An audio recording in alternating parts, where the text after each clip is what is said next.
escuchar algo lindo. Sé que hoy, cuando hablé contigo, que tuve la oportunidad de hablar ayer y me quedé encantado con tus ideas y creo que podés dar una pequeña cápsula y dejar las puertas abiertas para que esto se empiece a armar una red muy linda de intercambios. Adelante, Fernando, y por favor, de qué es lo que hace con respecto a las empresas familiares y qué nos vas a brindar con ese tema tan interesante. Por favor.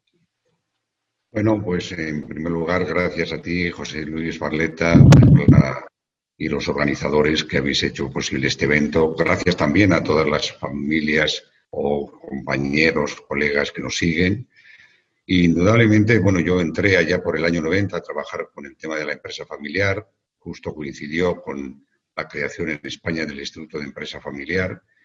Y desde el año 90, bueno, pues estoy justamente ahora hace 30 años, ¿no? Año 20 de este siglo.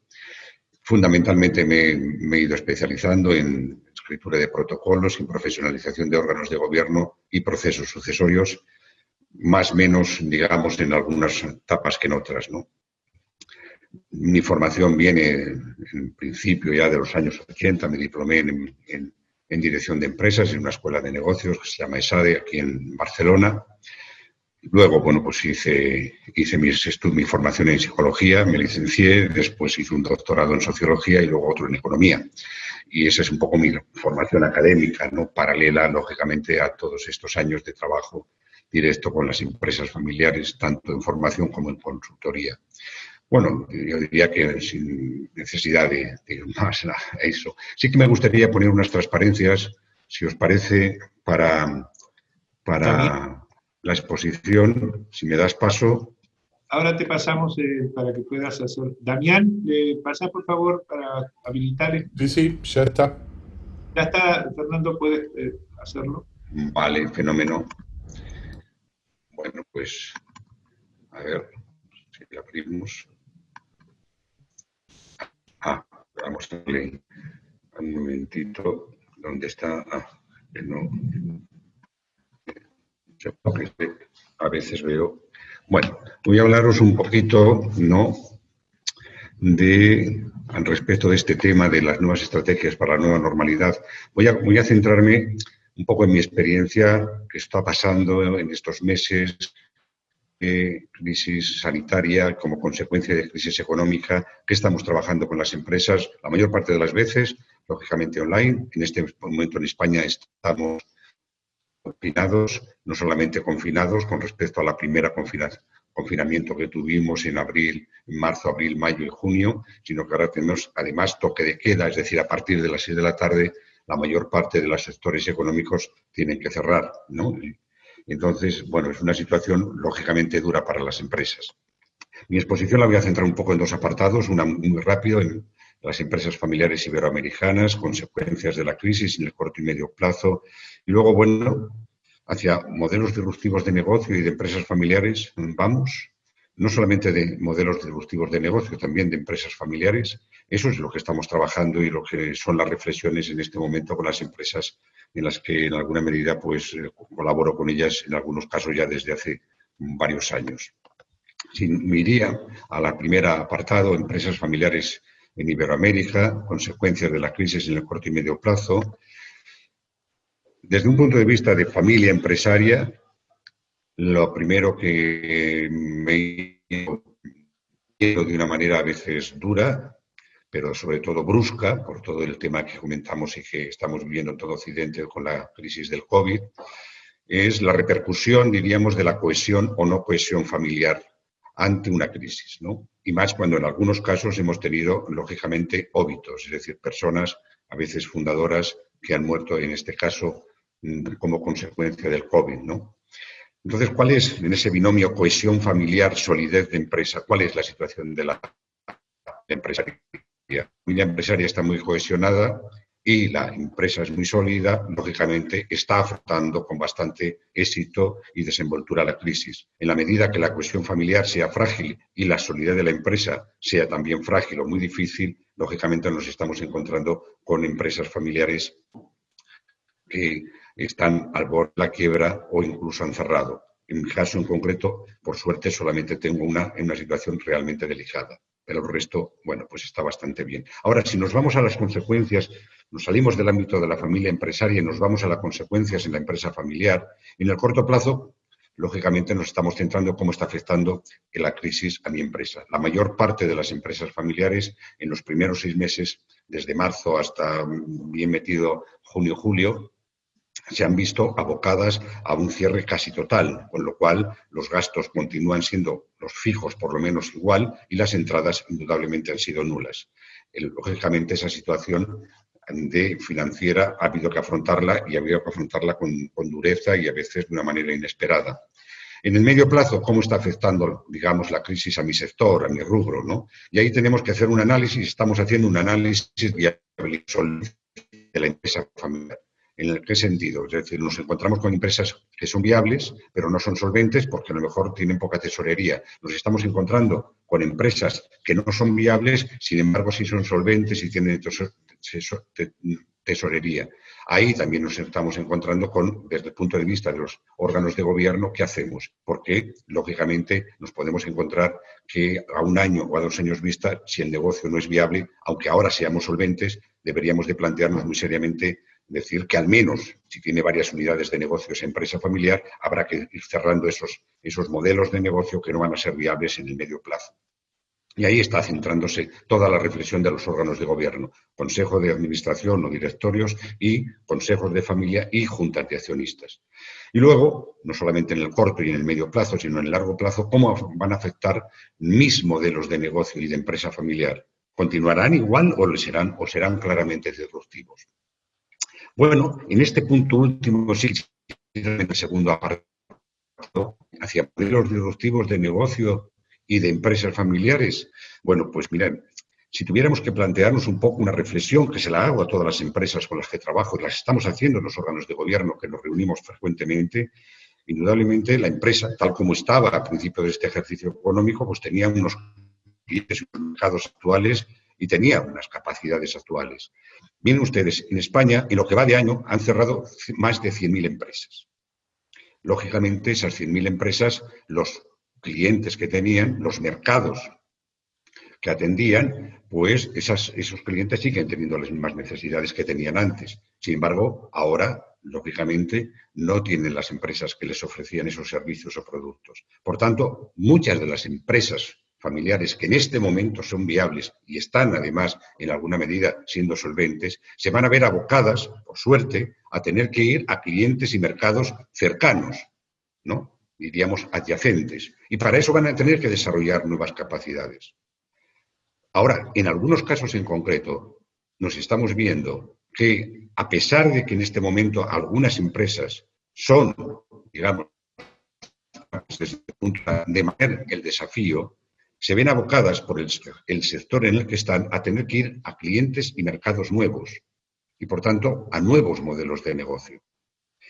Ahí van a necesitar no solamente capacidades nuevas, se va a necesitar prever muchísimas otras cosas. Por ejemplo, en la medida en que vayamos hacia mercados adyacentes o hacia mercados, digamos, claramente nuevos, ¿no? ¿Cuáles van a ser las fuentes de financiación? ¿Van a ser las mismas? ¿Vamos a ir al mismo banco y vamos a pedir el crédito de la misma manera? ¿Van a ser distintas? ¿Cómo van a ser esas fuentes de financiación a futuro, a 2 o 3 años vistas? ¿Vamos a tener que plantearnos la venta de determinados activos, cerrar algunas unidades de negocio, hacer tesorería? ¿O vamos incluso a tener que plantearnos modelos de asociación con otros empresarios para plantearnos proyectos conjuntos? O incluso, como ya estamos en este momento viendo en España, ¿no?, la liquidez de bastantes empresas familiares. Venían un par de artículos esta semana que en Cataluña se habían cerrado, en lo que va de año, aproximadamente unas 20 empresas familiares habían sido Santander y otras nuevas empresas familiares que han sido vendidas, otras empresas más. ¿Qué está pasando? Lógicamente, ¿eso es bueno, eso es malo? Bueno, posiblemente en algunos casos no quedará más entrado casi de quiebra y en otros casos es muy bueno decir, no, lo tenemos claro, la empresa es solvente, tenemos un mercado cautivo importante, vendamos ahora, dejemos que pase la crisis 1 año, 2 años, 3 años, hagamos tesorería, creemos de esa empresa familiar una sociedad patrimonial e invertamos aquí, invertamos allá, veamos cómo está la situación y dentro de 2 o 3 años posiblemente podamos crear una nueva empresa familiar. Se están dando estas situaciones y algunas previsiones van en alguna medida las que estamos trabajando con los órganos de gobierno. Por tanto, siempre les estoy diciendo ya a las familias empresariales con las que trabajo que la vuelta a la actividad presente a corto plazo, en el año 2021, 2022, 2023, vamos a tener que centrarnos, digamos, en algunas variables importantísimas. En este momento tenemos que asegurar la salud de nuestros trabajadores, clientes y proveedores, y eso exige grandes mejoras comunicacionales hacia adentro y hacia afuera de la empresa. Y estamos poniendo mucha atención los órganos de gobierno. Y hay que reafirmar, aprovechar, digamos, esta situación para que se reafirme con hechos los valores históricos de la empresa familiar, adaptándolos a la nueva situación. Aquí se ha creado, a través del Instituto de Empresa Familiar en España, se ha creado un grupo de trabajo que llama Dando la Cara, ¿no? Y son vídeos de 2-3 minutos en donde vende, diríamos, la lucha ante esta adversidad y la cooperación social que es necesaria cada una en su sector. Hay que reafirmar esos valores históricos y adaptarlos a los retos actuales. Por otra parte, en una segunda fase tenemos que empezar a desarrollar más habilidades. Hay que prepararse para funcionar eficientemente con presupuestos recortados. Se acabó, digamos, eso de llega diciembre y, en este caso, diciembre del 2020, vamos a hacer los presupuestos para el 2021. En lo que va de año 2020, los presupuestos han quedado completamente obsoletos. Y vamos a ver en el 2021 que los presupuestos serán para 2 o 3 o 4 meses, no serán para más. Y por tanto hay que prepararse para funcionar con presupuestos recortados. Hay que trasladar a los clientes que se puedan las plataformas digitales para atenderles con más rapidez y menor costo. Hay que adaptar las plataformas de pagos al sistema digital lo antes posible. Hay que escanear las redes sociales para captar tendencias en tiempo real. Fernando, perdón, no estamos viendo tu pantalla, ¿eh? No sé si las estás pasando o no. Sí. Sí, Fernando, en la mitad tenemos 2 minutos, tenemos un reloj que no perdona. Vale, sigamos. Pero no se está viendo por si la querés dejar de compartir o como vos quieras, perdón. Porque te quedó una sola imagen y no se movió. Vale, seguimos. Y por último, tenemos que empezar a imaginar el mundo post-COVID. Hay que prever los cambios socioeconómicos claves que se avecinan, tanto macro como microeconómicos. Hay que redefinir los presupuestos financieros frecuentemente, las estrategias empresariales. Vamos a ir posiblemente en compañía con otras empresas familiares, UTEs, alianzas, consorcios. Y hay que prever también nuevas estructuras internas. Las empresas van a estar organizadas más por proyectos, grupos de trabajo interdisciplinarios que por departamentos, áreas de negocio tal. Termino.